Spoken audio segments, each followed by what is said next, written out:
Welcome, movie lovers. Today we dissect Guillermo del Toro's The Shape of Water. That's right. Let's talk about it. Welcome to Popcorn Talk, featuring movie discussion, news, and interviews. Popcorn Talk. We talk movies. And now, here's Popcorn Talk's Anatomy of a Movie. Welcome, ladies and gentlemen. We have the one and only Dimitri Panos. Hey, movie fans, how are ya? And Marisa Serafini. Hello, everyone. Welcome. Thank you for joining us. If you're returning, welcome back. A couple of things if you're a newcomer. One, we assume that you've seen the movie, so therefore it is spoiler-filled. You've been warned. Two, you can kind of get our rundown in the description box. Just click the link, and you can sort of follow along. Right? Right. There we go. Bloody well right. And as we always do, let's start with overall impressions. Marisa.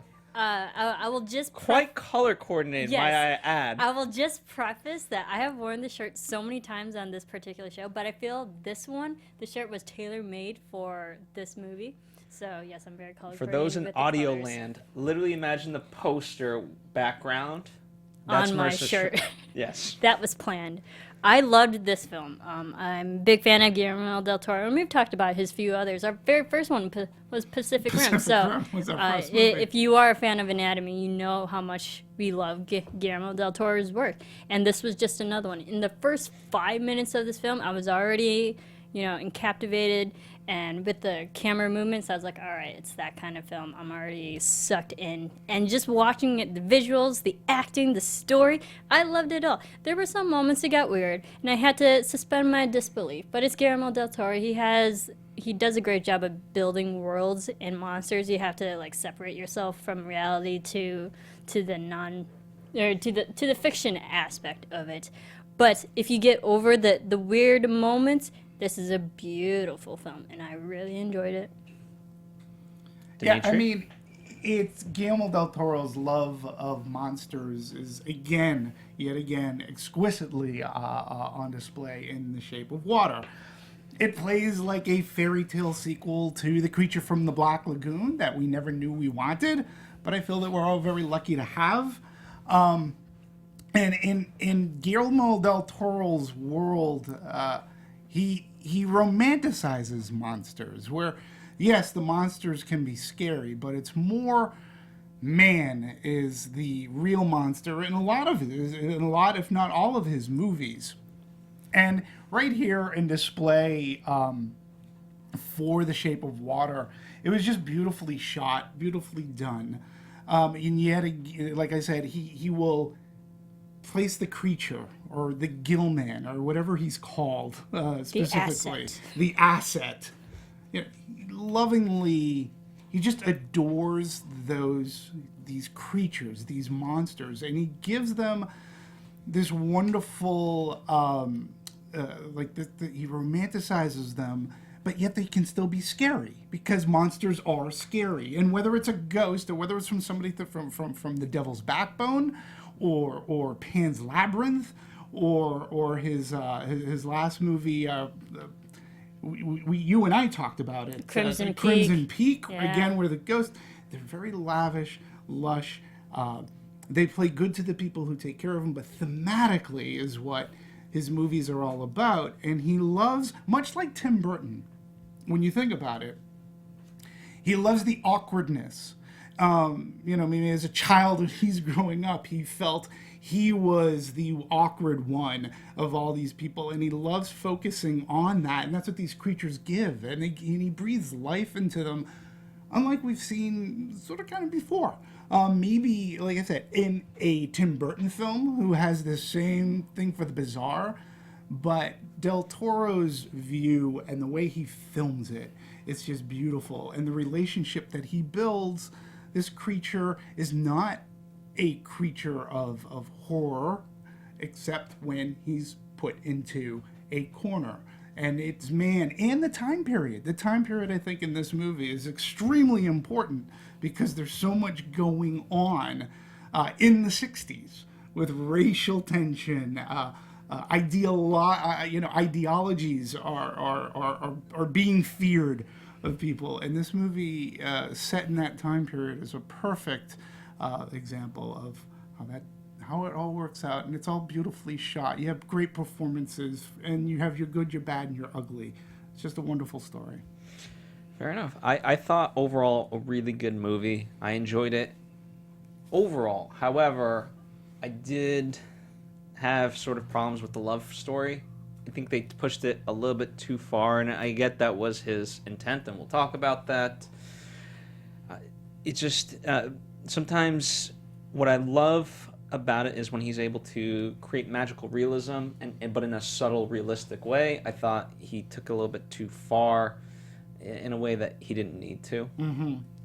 And therefore, it wasn't like I appreciate the ending, but I think we could have cut down on a couple of portions earlier, and we would have been fine. That's my take on it overall. One of the things I definitely want to talk to you guys about, and I don't know if you guys want to start with this, it's up to you guys, was Michael Shannon's character redeemed by the end? No. No! Absolutely not. Hell no. But self-wise, the reason I ask is because, he says to him, you are a god. And now, obviously, granted, if the Gill Man is, quote, a god, and he slashes him, and that's very poetic because he's taken away his voice, the fact that Michael, he realizes, shit, I was wrong this whole time. Right, but I think this is a prime example of a little too late.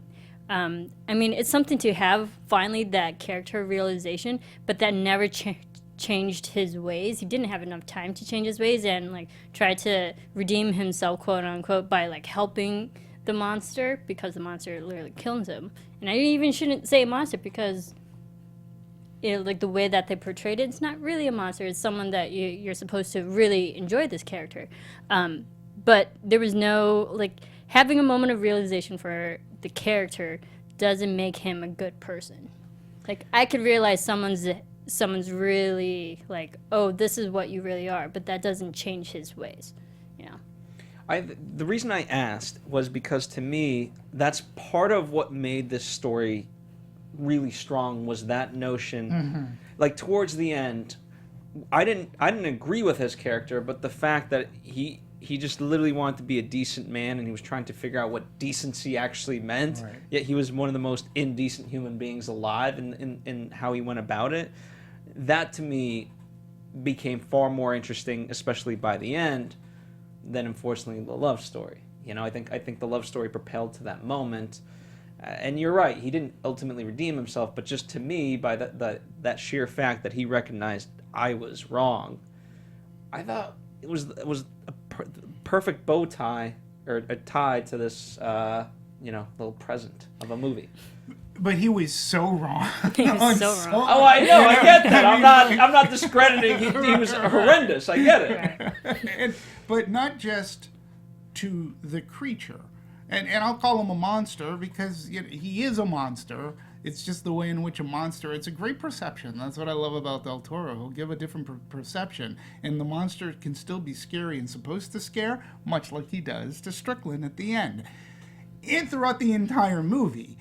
I mean, Strickland himself deems himself a god of the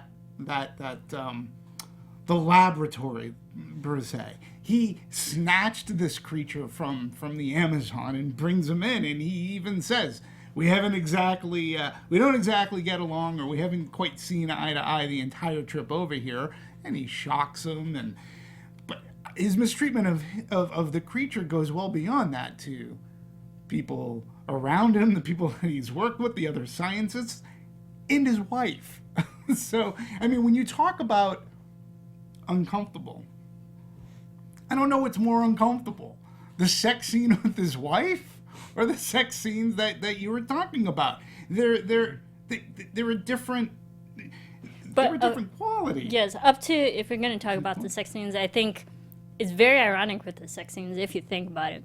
When you have Michael Shannon's character, Strickland, and his wife, the way that they were having sex was very animalistic, and then the way the creature and Eliza were having was very heartwarming and soothing and very more emotional. So that sex scene was more humanistic compared to the actual humans being more animalistic. Yeah, I felt he was animalistic. He was wanting his wife to shut up, like covering her mouth, be quiet, and that's why Sally Hawkins' character would have been perfect for him, and that's why he sort of he makes a pass at her. But as far as your redemption, it's too soon, too late. He doesn't try to save the creature and losing his voice and albeit just his too life. I don't think he dies, though. I think he... Oh, I think he dies. Right. He's dead. I mean, he just slashes his one fell swoop. I think Strickland's totally dead. Yeah, I think he's dead. I think. Wait. You saw him bleed out while everyone was standing behind I thought he him. was going to die earlier, but he didn't die totally then dead. either. So to me, it's to have him go for the rest of life without an actual voice. That's his punishment. That's cyclical poetry. Sure, but It would be, but as for a film and story, just an arc for his character, I don't think the audience would like that character to still live. so, but I want to. Fair enough. But something that gives food to your argument is what Del Toro says of Michael Shannon himself and the character of Strickland. First, he calls him an incredible precision of classical English actor, and at the same time, the impulsiveness and immediacy of an American actor. He's capable of giving humanity to the most heinous of villains. He goes, I didn't want Strickland to be just the bad guy. I wanted him to be a guy you almost feel for because he himself is a victim of the system in his time. And he is a victim of the system as the admiral. He was an admiral. Yeah, class Colonel system. So, I wanted you... He goes, I wanted him to go through things you wouldn't normally see a villain go through. Self-doubt, reflection, despair. And he says Michael Shannon brings all of these moments into the movie. So he does go through despair, but it's not necessarily towards the creature. It's towards, can't do my job. This is my goal. I have to get rid of the asset. I have to get him caught up. The fact that he had a book on positive thinking, and he says to the Yeah. says to Hoyt, "I'm keeping a positive attitude about this." It is different. That was also conflicting with his character, because when you realize when General Hoyt keeps coming into the scene, you realize that Strickland's just the middleman who's frustrated. So when Hoyt is in there, he tries to be the upper hand, authoritative management, but then you always, at the end of the day, realize I was like, oh, he still has a boss too. So I think he had a lot of internal struggles with that superiority complex that he has. Sure, and Shannon played to that. Yeah. He even says, I think Strickland wants to be strong and vulnerable and devoid of mistakes, hence reading a book about perfection and positive thinking.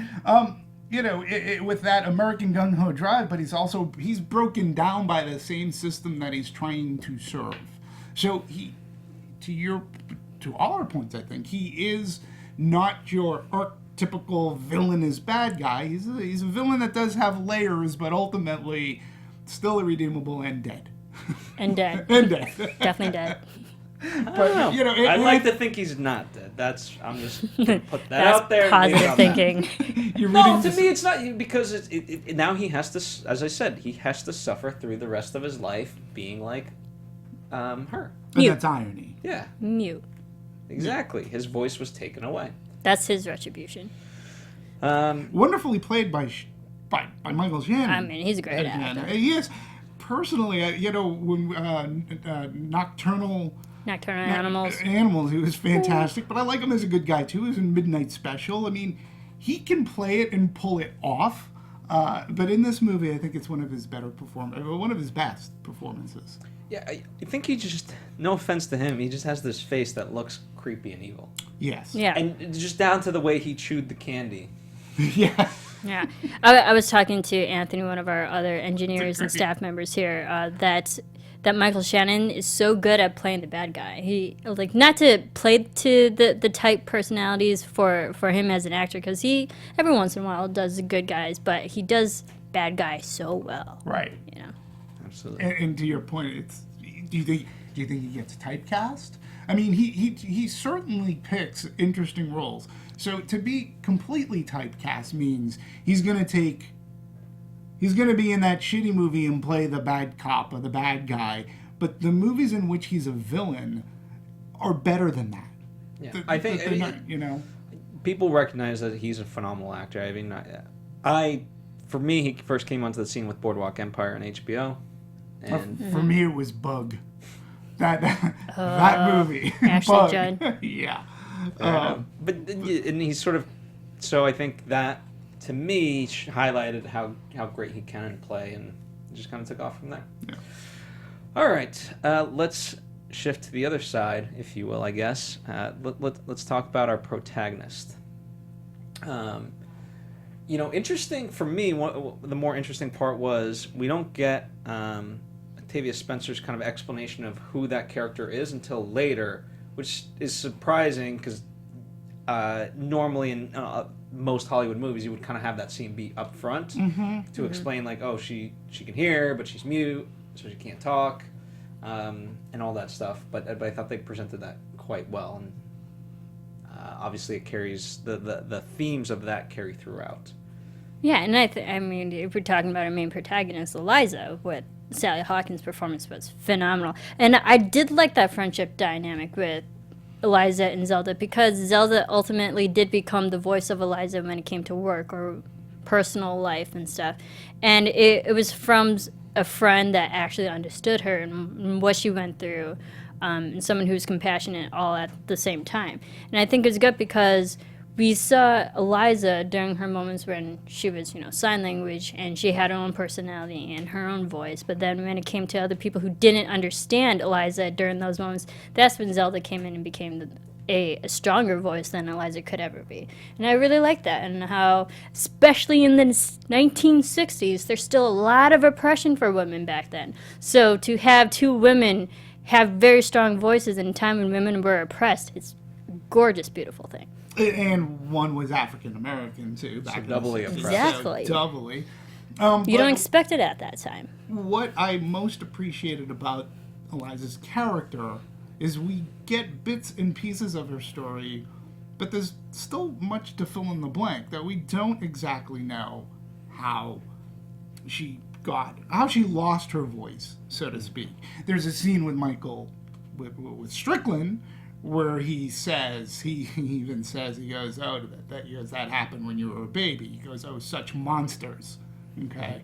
Mm-hmm. We don't know exactly. And even through Zelda's explanation, we only get parts of what her background is and why she's the way she is.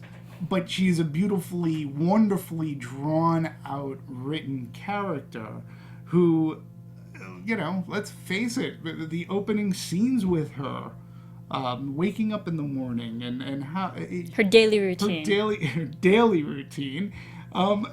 You understand this character and her friendship not only with Richard Jenkins' character as well. Giles. And Giles and Zelda, they know sign, they understand, they can communicate with one another, and it really is a wonderful triangle of friends right there that ultimately end up supporting one another. So I really appreciate. I didn't need to know every specific detail of her background because it was all played out for me. I understand she has this affliction, but I also understand she has a good support network behind her, and she will support her friends too. And you get that. It's just a wonderfully written character, and as you said, just perfectly portrayed, beautifully portrayed by Sally Hawkins. Yeah. It's a tough role. It certainly was, and what I appreciated, they used, like with dialogue, you want to minimize your dialogue just to maximize the effectiveness of it. And as far as the sign language goes, I could have definitely seen it be overused, and it was interesting how they did use it, and also further interesting how they chose which words they would actually put up and which ones they didn't. Because some of them, without having to know what was said, just by whether reactions or what was said after that, you kind of were able to fill in the blank, and I thought that was quite masterful. Yeah. I think it was great showing it in different ways throughout the film because, I mean, we got scenes where she's just purely signing with subtitles. We got other scenes where she's signing someone else's interpreting, and then we got scenes that's just pure sign language without any words. So, like, we had different forms of her language. And I think it was like so strategically placed throughout that we got to a rhythm where people just understood what she was talking about and what she was feeling or going through. And I think it was great. And knowing Sally Hawkins from just her acting career, like I know this woman can speak. So I was like, okay, this is really good as an actor to have really good ASL language, which she had to learn in just a matter of weeks. So applaud to her. She did great, especially during the 60s where she had to learn a certain time period cadence of speech because, you know, so many decades ago, language is different now. And so to go back and learn the specific language for that time, along with sign language, it's a whole different type of skill set that she had to learn. Well, specifically, I want to ask you guys about two moments. Let's start with this one. Sure. We've been talking about Giles. There's that great moment where she says, "Say everything I sign." And, you know, because to me that's a powerful moment because of the fact that she's, for the first time, he has to hear her words. Granted, he's speaking them, but he has to actually now intake her words and not just visually see them and brush them off. Right. And it really makes that extremely, extremely powerful. And I wanted to kind of obviously get your perspective on the whole. I loved it. I'd have to say that was one of my favorite scenes of this entire film because I think the acting and the writing just works so well in this scene. It's actually very simplistic, but you know, simplicity goes a long way. And I think it was gorgeous because I think Sally Hawkins, just her facial expressions, her physical movements, you can tell she was hurt, but also very like emotionally rocked by everything that was going on. And I think this is why she's going to be nominated, and she has been nominated for Golden Globe for this film already. But just this scene alone, you can isolate it, and I think it's just amazing acting all around. Let's not forget, again, we have a triangle of characters. You know, I want to hear what she says, and this is a man of power, Strickland, who's talking to an African-American woman and putting, because she has to say, we're talking about the scene in the office, right? No, we're talking No. about the scene where she's trying to convince Giles to, you know, do this operation and break out Because I thought we were the talking monster. about the other scene where Shannon is like telling. No, we'll get to that. Oh, but to me, I thought that's what the scene where. I mean, if you want to go ahead. No. We can talk about This is that, the more but- emotional scene. See, but to me, this is the power play scene, in which, again, the words are, "I want to know exactly what she's saying, what she's signing. I want to hear," and we don't get. He doesn't get exactly what she's signing, because she's swearing at him, and Zelda's got to say, "Oh, she's saying," because she was saying like "fuck" and Yeah. Fuck and, you. and F fuck you. you. Yeah. And so that to me was a great scene because again it's this power, it's language. It's all about communicating in language, and if you don't know language and enough to break it down, you're still not getting the whole story, and you can be lied to, and your power is taken away from you literally because you don't know. So that scene, I thought, and the way Michael Shannon played it, or the way they all three played it, because there was fear in Eliza's face, and then there was Zelda going, "What am I going to do? What am I going to do? Like how are we How going am I to do gonna this? lie?" How am I going to lie and make it believable?" And again, being an African American woman in this, he was coming down pretty hard. You're right. The other scene's more emotional, of course, but for some reason, that one scene stuck to me. And again, when we're talking about monsters, who's the real monster in this movie? And we know it's not necessarily the Gill Man is a monster, but Strickland is the true scary monster for me. Well, for me, I also wanted to talk about the other scene for me was the one where she actually does speak, or sing rather, and dance. Because on paper I understood it, I got it, but just the way it was executed, I just felt it wasn't needed. It was a little bit too much. it slowed down the plot at that point. I unfortunately was taken a little bit aback by that. I mean, I can understand why you say that, but I think the movie did a great job of developing, like, those are the type of movies she loves, and she hears the music, and, you know, you see her dance and listen to the music, and so she loves that. So I think she would take something that she loves and apply it to her own life to explain something that she always wanted, in the way that she always loves watching, you know, those old classic musicals, you know. But And I mean, like, I get it. It might have been a break in the pacing, but I think that's definitely how she would imagine, if she could actually speak, that's how she would, like, just convey her emotions. Well, and again, I think it was Giles who loved the musical that she watched the musicals with, and he told her. She also loved you it know, too. But he was the one that basically said, "Oh my God, this actress, she was amazing in this," and so through that enthusiasm, she gets that. But don't forget, dance is another interpretive form of art where you don't need to speak. Did I mind it? I understand what you're saying. It breaks up the pacing. But I thought it was beautifully shot. And this is, to your point, this is the way that Eliza is going to, this is how she feels. This is how she's going to emote her happiness and love. And to her, that comes down to a musical number. Which, by the way, was shot in color. and then it was put in chroma key. They made it black and white in chrome color.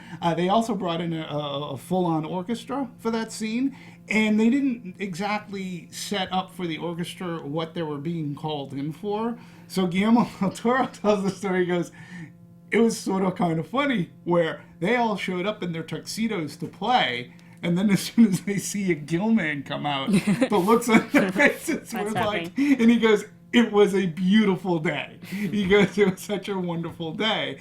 And when I recount that scene now, knowing that story and how it was filmed, I'm like going, that's awesome. I think it was also win-win for Guillermo, because during the research too, he originally wanted this entire movie in black and white, but due to budget constraints, he couldn't.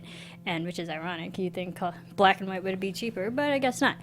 But I think having that one scene with black and white, it's like color wasn't needed. But like you said, Dimitri, like, dance is a universal language that everyone can connect with and learn from and talk to each other in a certain physical way. And I really enjoyed it. Maybe not as much as you, but I enjoyed it. I love dance. I mean, I get it. Well, you can look at the dance part of it, and also if you go back to that moment where she is having Giles speak on her own behalf, she says that the monster never looks at her imperfections. And so if you're watching that scene and it is black and white, and where we have seen everything in color, it's interesting. I get it. You're not looking at the imperfections. That still is a perfect scene, despite not having color, and the dancing is obviously very beautiful. So I get it. Right. Was it needed? For me, no. For you, it slowed things down. I also appreciated it because, again, being a fan of the Universal Classic horror movies, one of them being Creature from the Black Lagoon, we actually got to see Gilman, or the creature, in his native black and white, which was very interesting, and the coloring that they had to do for his suit. Now, again, the idea of filming in classic black and white, they instead changed to monochromatic tones of color, and that right there just created or shifted light and texture to craft a more modern, yet it was still desaturated in a sense, but it didn't look like it was in the 30s or 40s.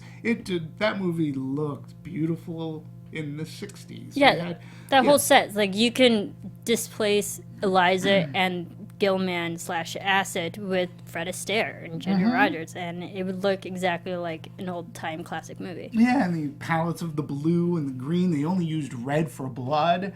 There was amber and a counterbalance. Teal. It was teal. It's teal. It's not green. It was beautifully shot and beautifully lit. Is particularly the creature, but all Eliza's dresses were wonderful. The whole notion and concept, and again, this just goes into Del Toro's love and romance for not only monsters but movies, that she lived above a movie theater. Like, that to me, that romantic notion of being inspired by film, and the film manager wanting her to come and watch the latest movie and giving her tickets, and her best friend Giles, or one of her best friend Giles, who has a love and appreciation for those old musicals. You know, it was as much a romanticizing of movies as much as it was for the classic Universal horror movies. It was just beautiful in those themes and tones. So let's talk about the monster, or the asset, whatever you want to call it, Gilman. I'll keep trying to call him Gilman. Okay. If I slip up, I slip up. Okay. Because, you know, part of that we have to talk about the inspiration, right? He's a creature from the Black Lagoon, and essentially he has taken this notion ever since he was a kid. What if they got together? And that's what this becomes. But and one of the more interesting parts of it too, though, is that Del Toro, from what I've read, has said all the other monster movies have kind of dealt with his fears between the ages of 7 and 9. You know, when he was young. This stems from he calls it, in a way, his only adult monster film, showcasing his fears as an adult human being, not as a child. And so, A, I would love to get your perspective on that, and then B, we can get into talking about the monster, the asset, Gilman. Right. I mean, I can see why he says the more adult version of the monster, because as a child, that obviously, a creature for the Black Lagoon obviously affected him. And I think more adults will actually enjoy the storyline because it is a more mature storyline. And the demographic, I think, definitely appeals more to the adult audience compared to a 12-year-old saying this movie is not going to, I don't want to guarantee, but probably will not like this movie as much as an adult, like people in our age would. So I can understand that there are more adult-heavy themes in this, especially with the political, geographical climate that's going on in this movie. It's more adult-heavy themed. But I would argue, though, too, that thematically movies like The Devil's Backbone for him deal with adult themes. But he'll have kids in them, much like Pan's Labyrinth, but where the kids might feel like they're odd or they're not paid attention to. I don't think there's any children other than maybe Michael's kids, Shannon's kids. I think those are the only Strickland's kids. And there are were the only two kids in Crimson Peak as well. There weren't any children there. But again, it just goes back to the way Del Toro viewed those monsters. Other than just being scary, they were put into a position of being scary. Frankenstein was being hunted down by the angry mob. even the Gilman, you know, who lived in peace in the Amazon here until these people came, and he was the last of his kind, and he was just looking for a companionship, and these people come along and they try to take him away from that, and the creature wants no part of it. Even the Wolfman is hunted down. So by his peers. He looked at it from the position of monsters are being hunted down for being different. So this creature is the same thing. They're going to look at the two other stories I've told. So we had the asset. He's being called the asset. Mm-hmm. The only way we're going to learn from him is if we kill him and dissect him, vivisect him. The Russians just wanted to kill him so that the Americans didn't have the knowledge. They didn't even want to learn, except for that one scientist, right? So this poor creature, he's taken from his home. We get a hint that he was called a god. Mm-hmm. But he's just taken, he's prodded, poked, beaten, and he has one person who even that trust took a little while to gain. So again, I love that they bring this monster, this Gilman, into this world, and the monster himself learns that, you know, there is some goodness. Humanity can be good. It's not all Strickland. Like, Giles, he falls in love with, even after being afraid of him. Cats, not so much. But, I love that the monster or Gilman has his arc and learning curve as well. And he learns from humans compassion and love. Obviously, a very beautiful takeaway. And I liked the way it progressed. Right? I didn't think it was too fast. I didn't think it was too slow.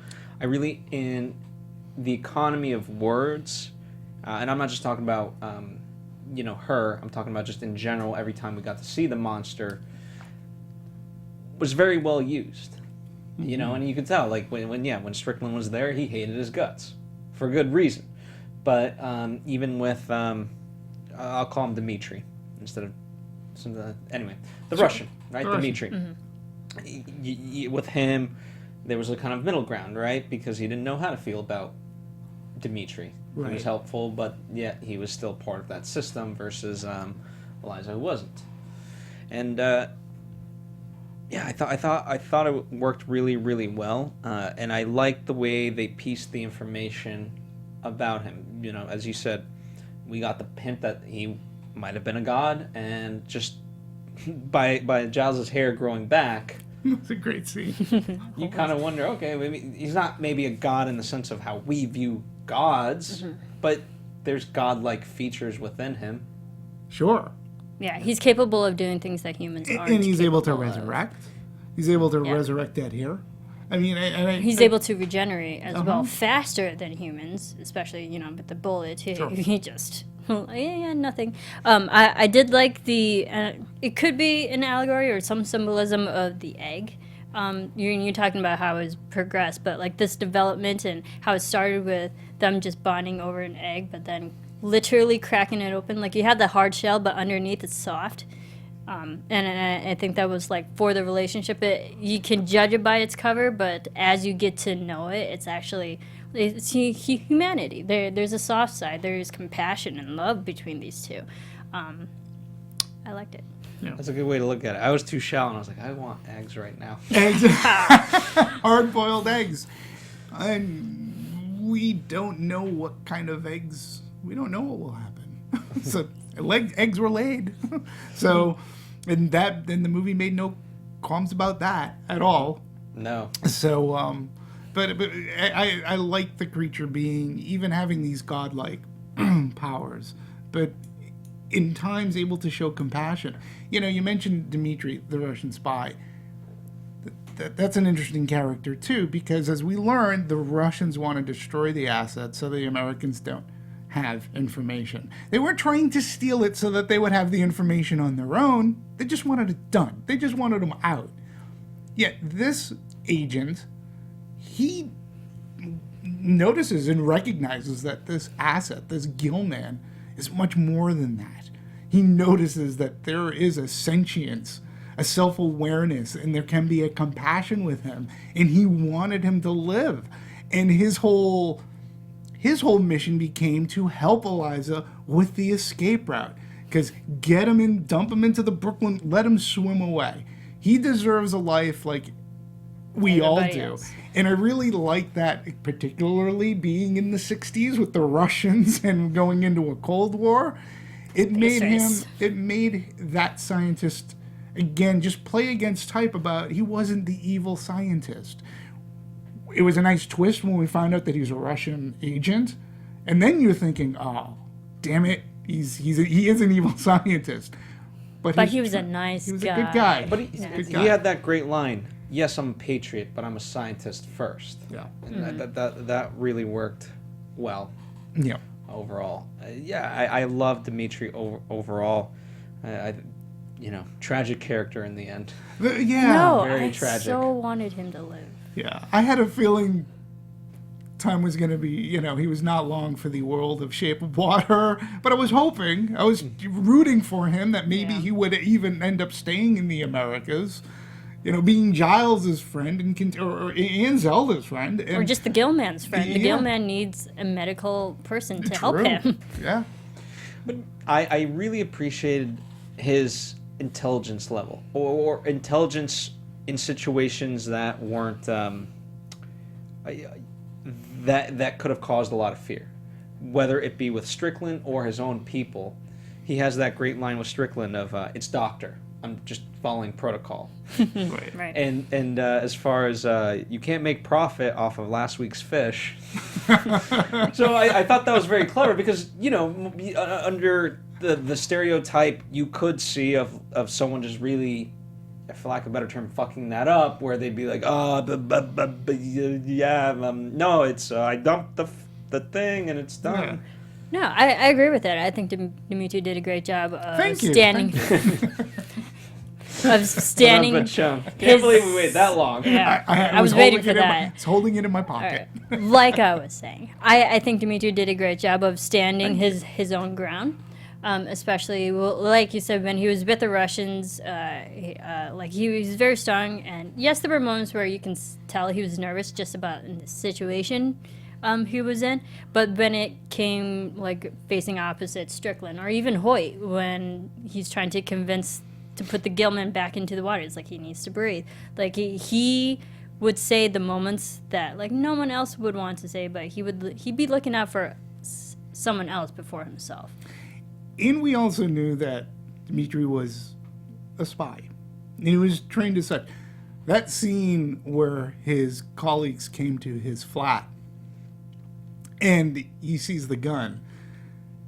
Again, Del Toro's mastery is you're thinking, oh, shit is going to go down. They're here to kill him, as the character thought.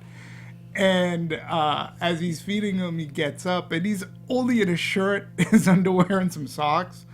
And then when the camera just goes from behind, he's holding that, like, Michael Myers long-blade knife. And you're going, oh yeah, things are going to go down, and it's not going to be pretty. And the way that was a suspenseful scene, at least for me. Yeah, no, it really was, and scene. it was against his own people too. So Yes. that's the scary part. Yeah, they really played that well. To your initial point, yeah, his spy training came into play because he asked, "Hey, does anybody want cake?" And that allowed him to get the knife in the first place. And just even the way he concealed it the entire time. Now, granted, looking back on it, maybe they knew they just didn't give a rat's ass because they were playing with him. They knew they wanted to get him to the extraction point and extract him. Right. Who knows? Yeah. No password today? Not today. It was a very well played out scene, and it made me appreciate that character of Dimitri even more, because he was gonna fight. He wasn't gonna go down without doing so, and he showed his mettle.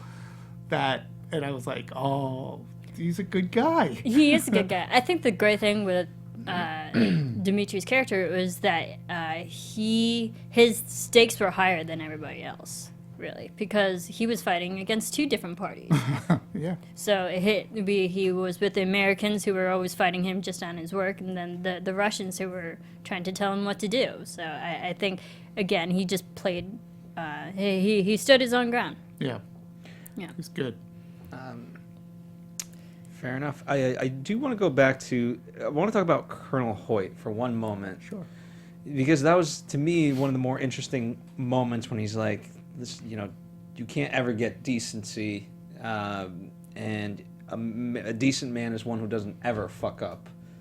You have 36 hours, but it's because it's not a normal. You have 36 hours, get this done. You have 36 hours, where I will literally end your life."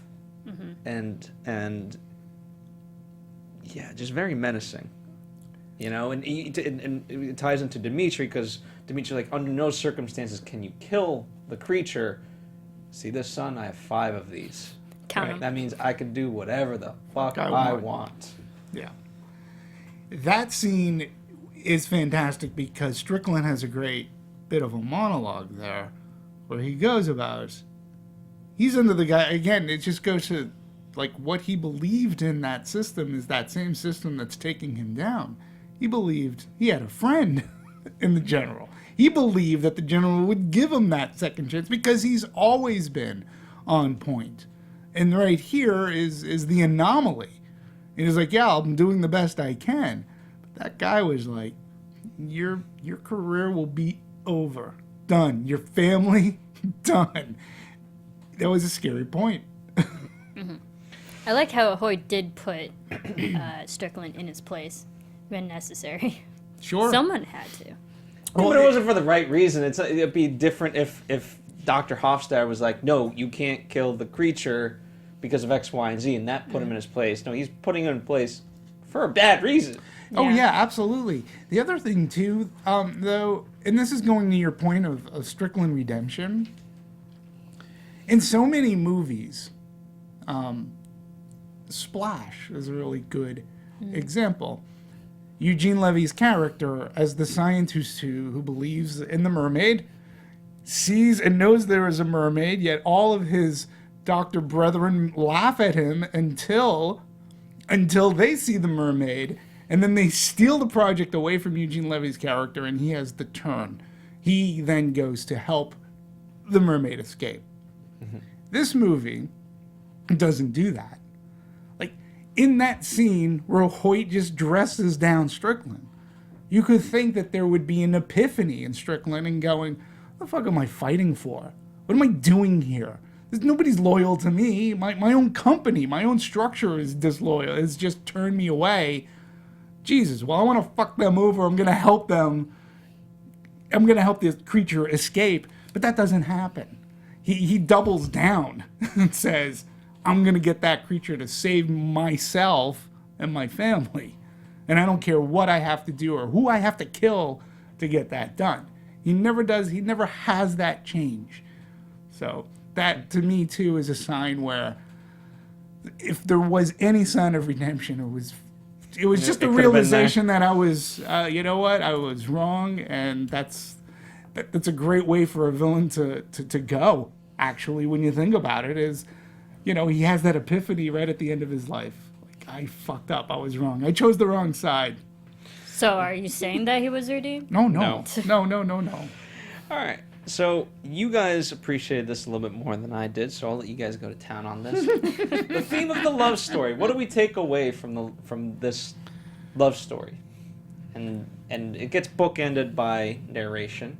Mm-hmm. Yeah.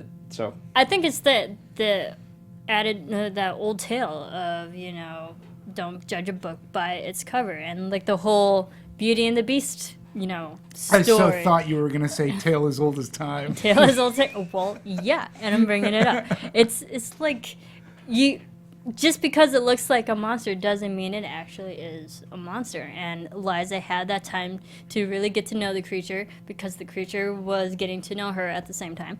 And it just like slowly developed. It was a unlikely pairing that at the end of the day, it's endearing to watch. It got weird at some points, not gonna lie. There was moments where I was like, okay, all right, I'll go with this. But just the overall message of it, just because it looks like a monster doesn't mean it is. Yeah, I mean, thematically, for me, what brought it home was the bookend of the start of the poem, the end of the poem that he wrote, where even at the end, love is all around. Well, it's not even conquers; it's all around us.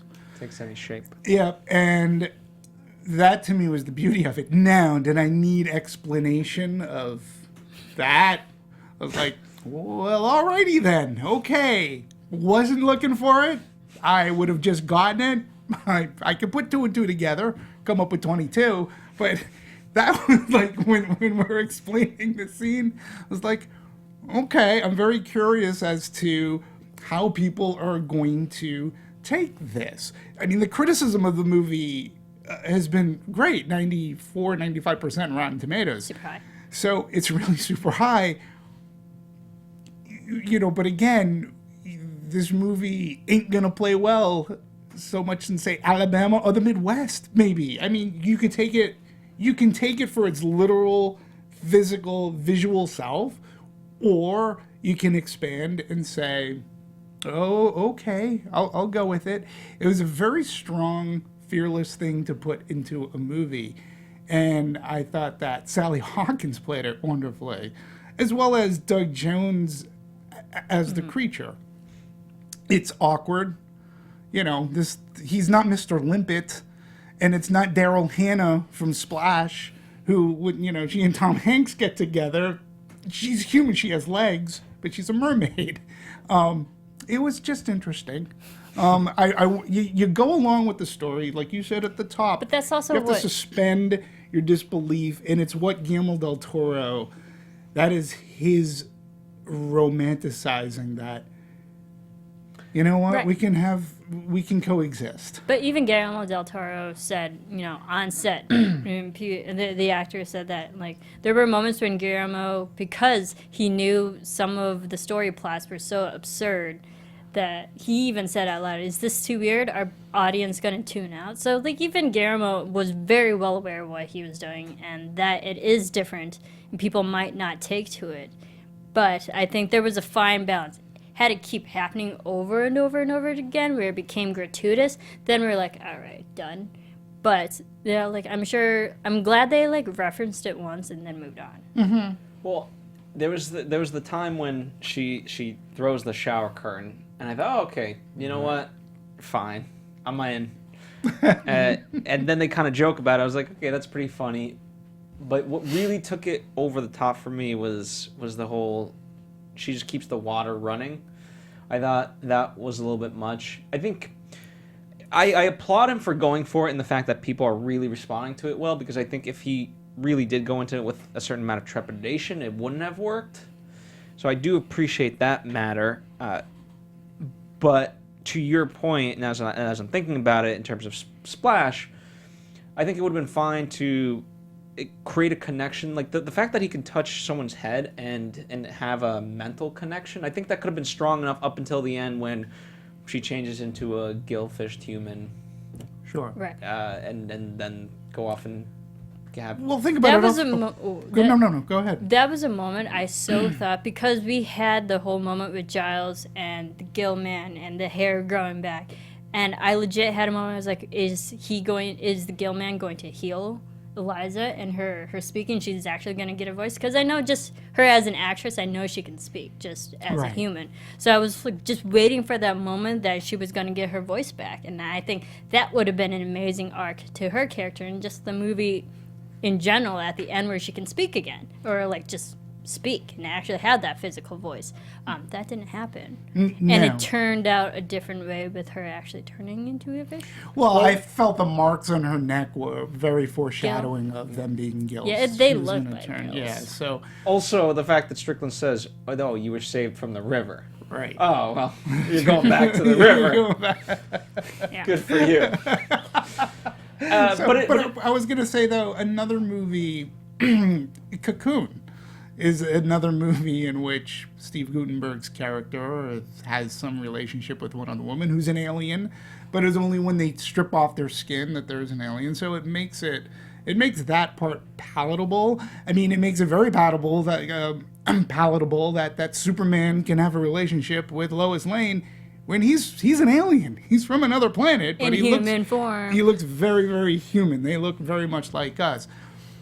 When watching Creature from the Black Lagoon, the creature obviously has feelings and emotions. Right now I can't think of the actress's name, but the one female. Julie. Oh yeah, Julie. Yeah. I know Rico Browning Julie. played him under, but Julie Adams. Julie Adams, very beautiful in that movie. But the creature obviously is falling in love with Julie Adams and wants that companionship. Del Toro just takes that. He takes that to the next level. He really does kick it up notches. It's like atonement for the creature of the Black Lagoon. It's like, I'll actually let you have the girl this time. Yeah, you get the girl, but the fact that our two main characters can't speak, and that even the creature, Gilman himself, is learning certain things about sign that she's teaching him, and he's catching on. But yet we know when the creature is agitated, don't we? We know when the creature is scared, and we also know when that creature is angry. We don't need to hear him speak it, but we see the gills flapping. And I think that's a good distinction, because there's speaking and there's communicating. So just because you can't speak doesn't mean you can't communicate. Mm-hmm. Right. One of the, as far as love, I want to touch upon this, and we don't have to go too far with it, but Giles to me was a tragic character because they make a point that he's a gay character, and he gets shut down in the most rudest of ways, obviously a sign of the times back then, and I felt bad for him. He does this amazing thing, and I just wish his future looked a little bit happier in some sense. I know he's going to be okay, and he'll live, and maybe him and Zelda continue to be friends, but he deserves a little bit more, I feel like. Right. I felt bad for him, especially, oppression of homosexuality, especially back then. I did feel bad for him, especially because we saw that man working at the diner. He was so nice. You didn't expect him to do a complete, 360 or 180, whatever number you It would be a wanna say. 180. 360 would bring him back. A complete 180 and shut him out as abruptly as he did. And I think I'm trying to remember if this was before the scene where Giles and Sally had that emotional scene where she's This was commuting. right after. Right after. Because then he comes back to her and says, okay, I'm in. Yes. And I think had that not happened to him, he still would have been opposed to this breakout plan. Because he now knows that Eliza actually has a real connection with this creature, because it's something that he's lacking in his personal life, that maybe he could give Eliza a chance to have something Sure. that he can't. The character of Giles is he's a romantically tragic character who gets to keep his life. He's not like a tragic, he's not like a tragic hero or the such, but think about everything that's affecting that character, being the time that character is in, 1962. The scene in which we were talking about, there are a couple of things going on simultaneously. And leading up to that, the soda jerk guy, he seemed like, he was a bartender. And he listened to he gave Giles attention, even though the pie sucked. Giles would keep on going back. As an audience, we knew why he kept going back. It obviously wasn't for the pie, right? And that man seemed to return. He seemed to have some emotional vestige in Giles. He liked the guy. So, but the scene, that pivotal scene, there was a couple of things going on. He touched him by the arm, pulls back, and then the African-American couple comes into an empty soda shop. And he, number one, he out of fear, he becomes a monster.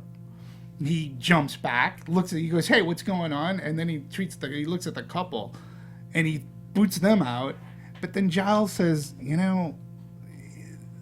then it starts to sink in on him that this guy is really not. Forget about the fact that he's a homophobe, but he just mistreated these people when there was no need to do so. And he even says so, because there was no need to be so rude to those people. But the sign of the times, I'm not excusing it. And then he says, yeah, well, they didn't have to be here, and neither do you. And also think about, from a technology standpoint, what's going on in 1962. Giles is an artist. He's a wonderful artist. Marketing was sold on that type of art that he was doing, right? The Norman Rockwell-ish kind of Posters, art, yeah. right? The posters, The American packaging, Life. the American life, eating Jell-O.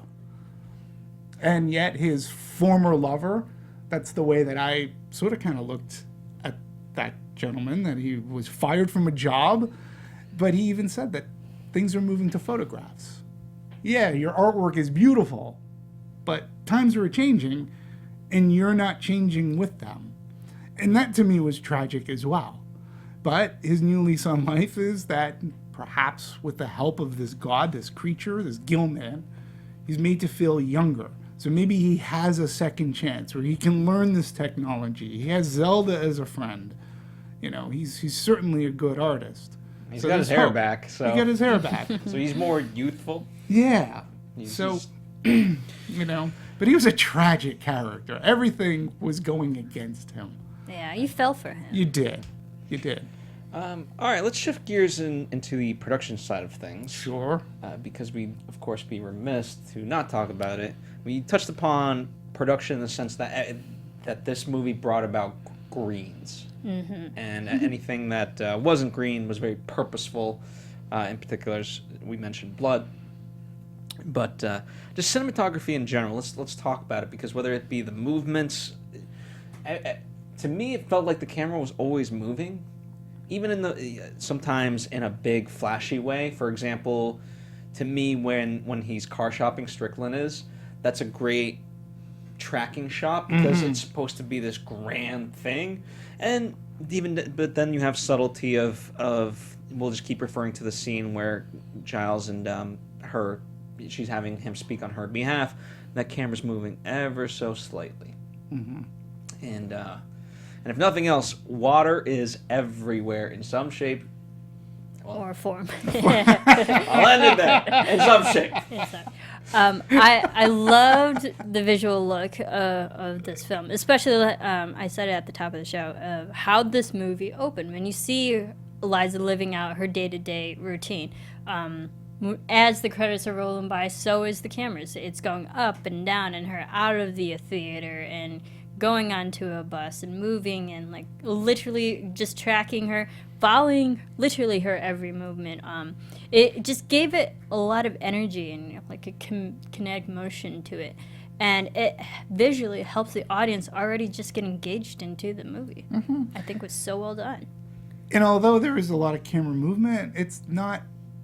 There were times where it was so subtle. I mean, it wasn't shaky cam movement. It was just beautiful. No, it was just beautiful camera movement. Dan Lostson, who is the cinematographer in this, he himself, when he read this script, he was like, "How the hell am I going to shoot this movie?" He goes, "What does he want?" But Guillermo del Toro, he sat him down and he told him his vision. And from there, he was like, okay, this can be done. And they originally wanted to do it on film. And he went digital. You can compose a lot more film, like you were saying, black and white, but yeah, film in this day and age is far more expensive because it's just not used anymore. Right. There's not a lot of processing plants. Yeah, there's That's not really processing what it comes down to. plants or even trying to get film stock. It ends up, go figure that it ends up boosting the budget. So he used the ARRI Alexa Digital and was using the ARRI Zeiss Master Prime lenses, and you got a crisp image. Now, what I really loved about this movie is that it also used old school special effects. They used dry for wet. Like, this reminds me of like the Sea View, the submarine, like when they would film an underwater sequence where it's completely dry, but through the use of smoke and some wind and great suspension of the characters, it gave it the look of fluidity and them actually being in water and being suspended. But that's such an old school trick. But in this movie, it looked beautiful. Then when you color it the way that it's colored. Oh, the color.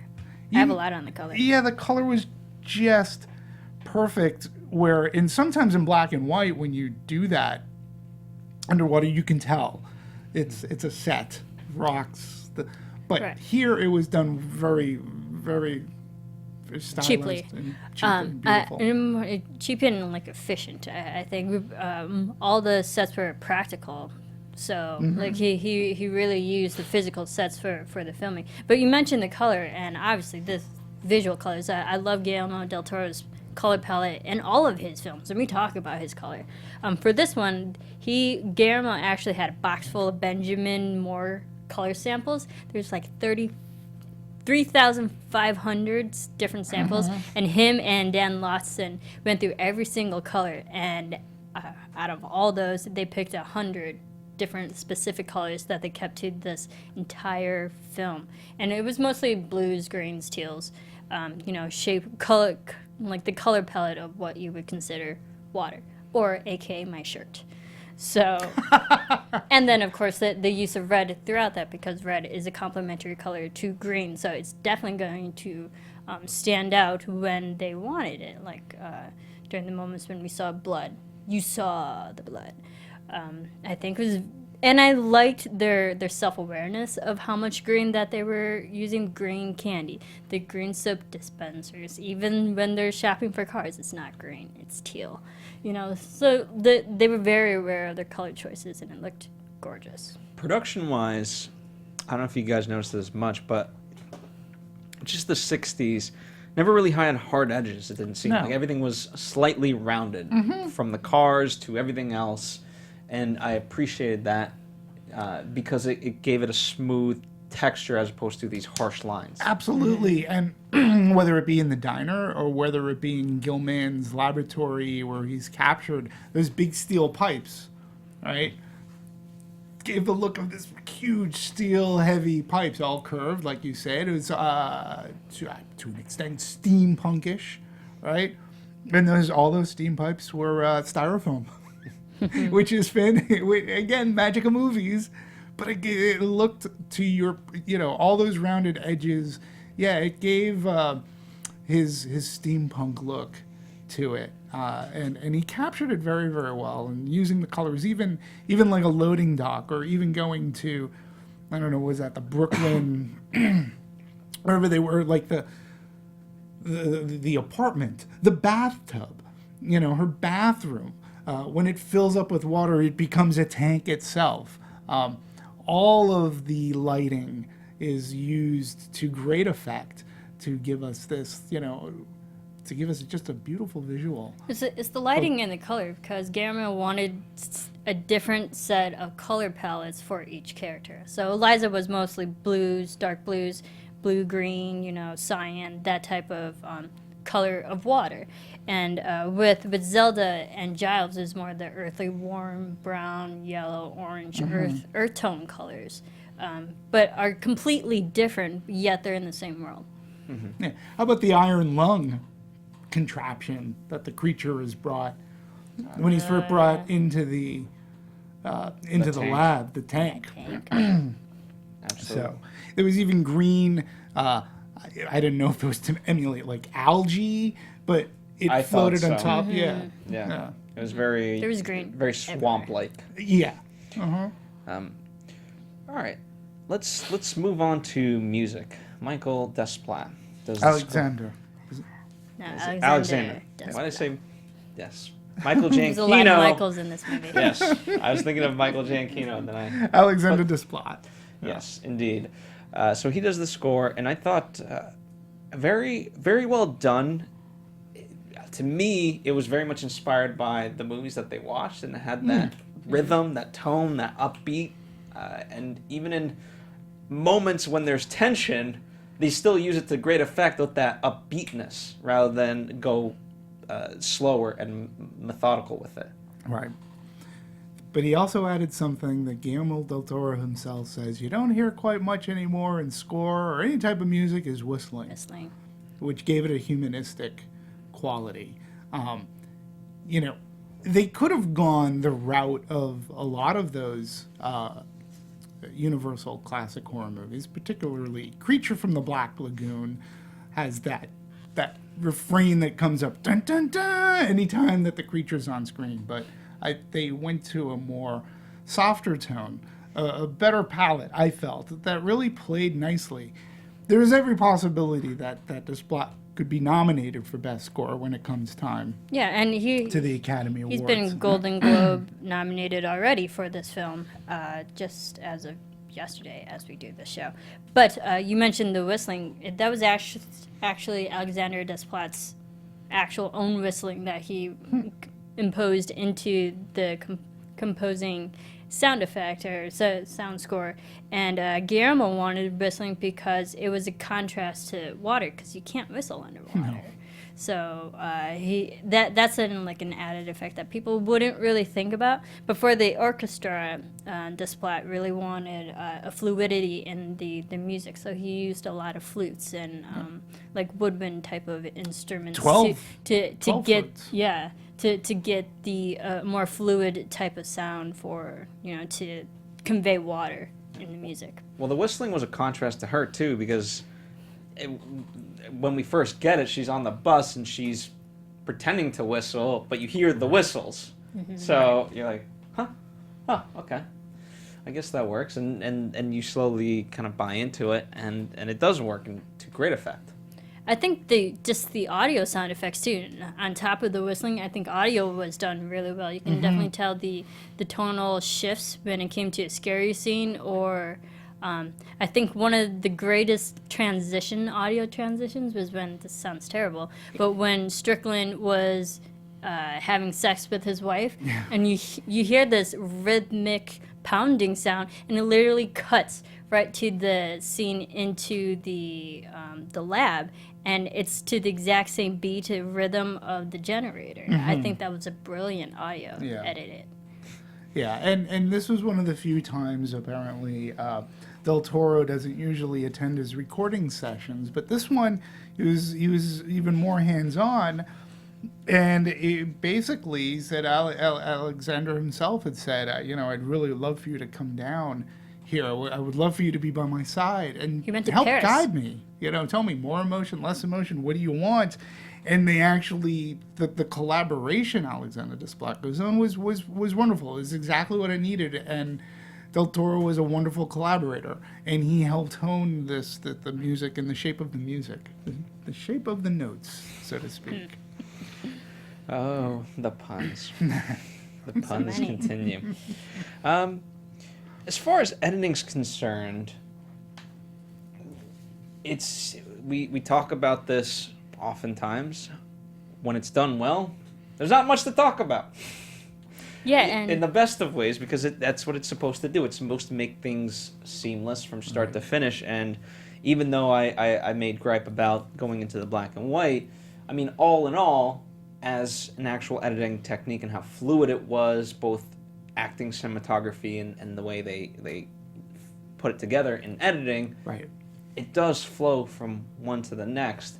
And even some of the transitions, you pointed out one, but there's oftentimes, whether it's rain falling down, and then we get the mop at the laboratory and so forth. They were very purposeful in the cuts that they made. yeah, and there was a visual transition when the roof was leaking, and then we saw the water droplets literally taking you across the screen to another location. Right. I thought it was visually well executed. Yeah. Indeed. And the ending, for me, again, it is a fairy tale. It is a fairy tale. It is a creature. It is a monster's fairy tale, or Beauty and the Beast type of fairy tale. Although, with this Gillman, there were very many aspects of the Gillman that were beautiful to look at. Particularly when in the folds of his skin had the blue light, his luminosity. He looked like a beautiful creature that could that put that on display, in which he has his powers. So the use of light, again, was just the perfectly set detail within that costume, which was very, very skin tight, had corsets upon corsets. Doug Jones said he was 56 years old, and he said he was put through the most rigorous workout to be able to fit into the suit. Think back to the day where Creature from the Black Lagoon, Rico Browning, who played the creature underwater, got the gig because he was able to hold his breath the longest to do that. And so now we have Doug Jones. Is it because I'm a good actor? No. No, you can hold your breath the longest and swim the longest in that suit. So with Doug Jones, again, a little bit of a departure, albeit they still use some digital effects within the creature. But it's sort of, we're not doing motion capture.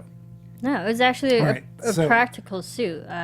Del Toro, his love for monster suits and just monsters in general. He actually had the concept designed for a long time. He worked with Dave Grosso and David Ming from Legacy VFX on the design of the creature, and they made a lot of physical tweaks to it to make it look somewhat menacing to Strickland, that Strickland would see it as a monster, but also soft enough features that that was close enough to a human that you can, connect to for Eliza. So there were a lot of different things, and they had 2 sculptors worked on the maquettes of the suit and put it all together. It was a foam latex type of suit that It had to be created somewhat for. practical Yeah, and he had to movable. move around.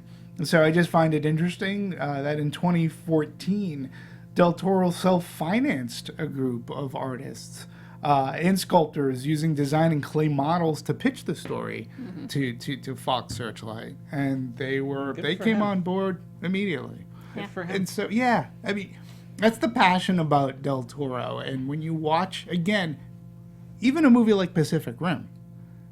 He loves the kaiju movies. He loves Godzilla. He loves these movies, and when he does it, he does it in such a loving way, right? So, to me, it just helps bring you into the movie that much more. Whether it's a piece like Pacific Rim, which is just pure full-out entertainment, to a Crimson Peak, which is a gothic romance horror movie. But still, there's some stunning visuals to Shape of Water, which I think is his peak for his real love of monster movies, and as a child, what they represented to him. And I love that this viewpoint, he gives us a 180 viewpoint. We look at things differently through Guillermo del Toro's lens, and that's what makes a movie like A Shape of Water a breath of fresh air. In all this that year's water. in this year's movies. Absolutely. We'll omit the box office because right now it'd be unfair to really talk about it. It hasn't hit its stride yet in terms of, we barely got to see it in Los Angeles as is. So it will be released wider in due time. So like I said, we'll just skip it. But let's talk about the critical response.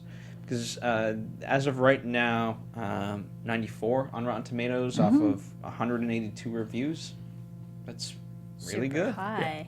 Really good. And I didn't grab the list yet, but Marisa, do you have the list of Golden? You kind of kept interspersing it. Do you want to just give us the full yeah. rundown of Golden Globe nominations already? So, this movie was already getting critical acclaim. It has 7.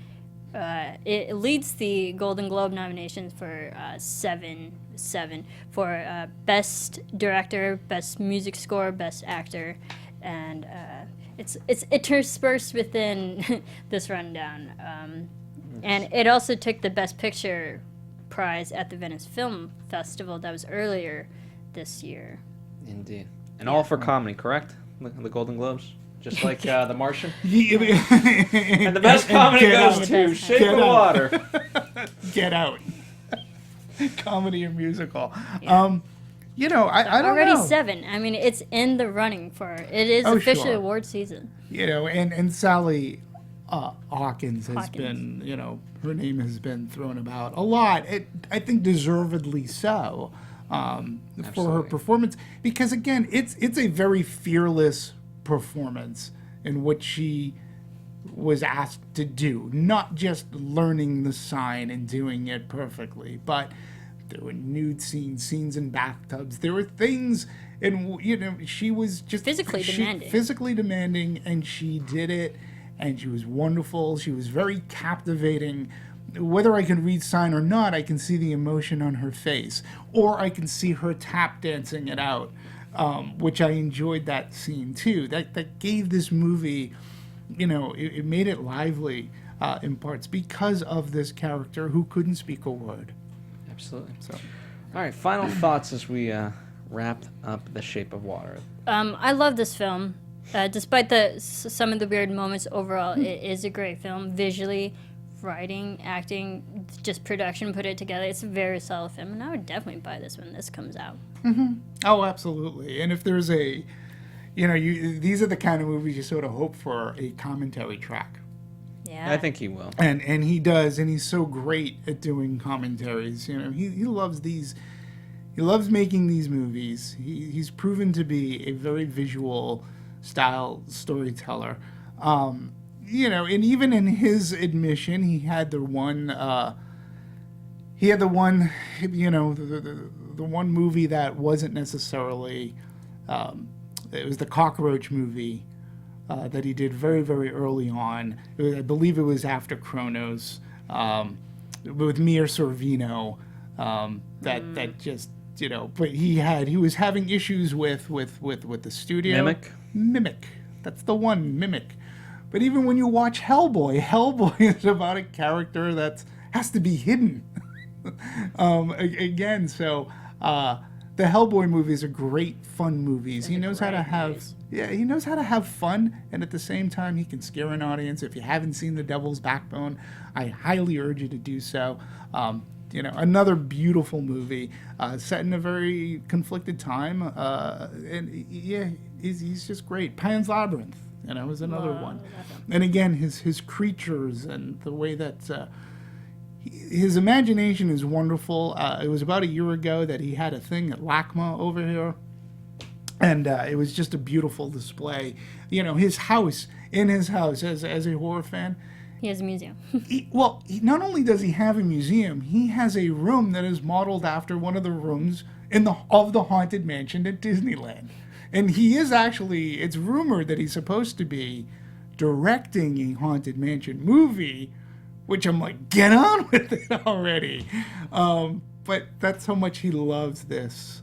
That's how much he loves the genre. And it's seen in pretty much every movie that he's directed. Absolutely. So. All right. Well, I agree with you guys overall. As I said, I appreciate this movie, and I think he's going to be kept very busy during award season, as well. A lot of the cast and everyone else, and that's great to hear, because I think they absolutely deserve it. Mm-hmm. So we'll see. And, we're not done yet. Obviously, in terms of Anatomy, we're going to get through all of our Oscar nominees as those come out. But anyway, I'm glad we have got to talk about this movie. As always, thank you guys for joining us. We truly appreciate you.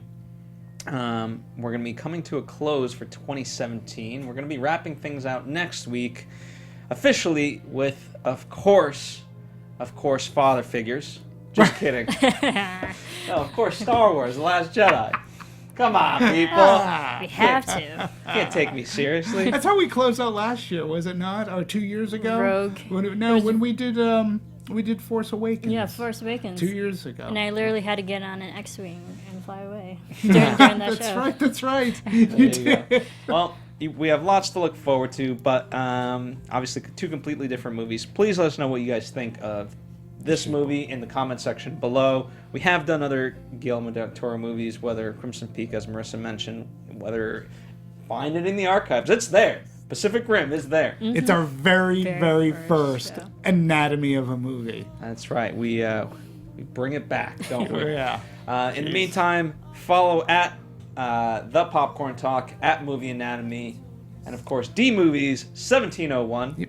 That's for Dimitri, and at Serafini TV for Marisa. Thank you guys as always. I'm at Phil Svitek. We'll see you next time. Bye. Bye, folks.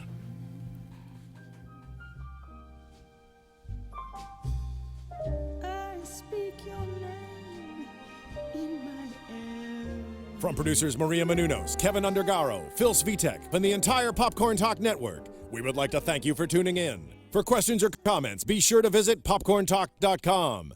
I'm Sir Richard Wentworth, and this has been a presentation of the Popcorn Talk Network.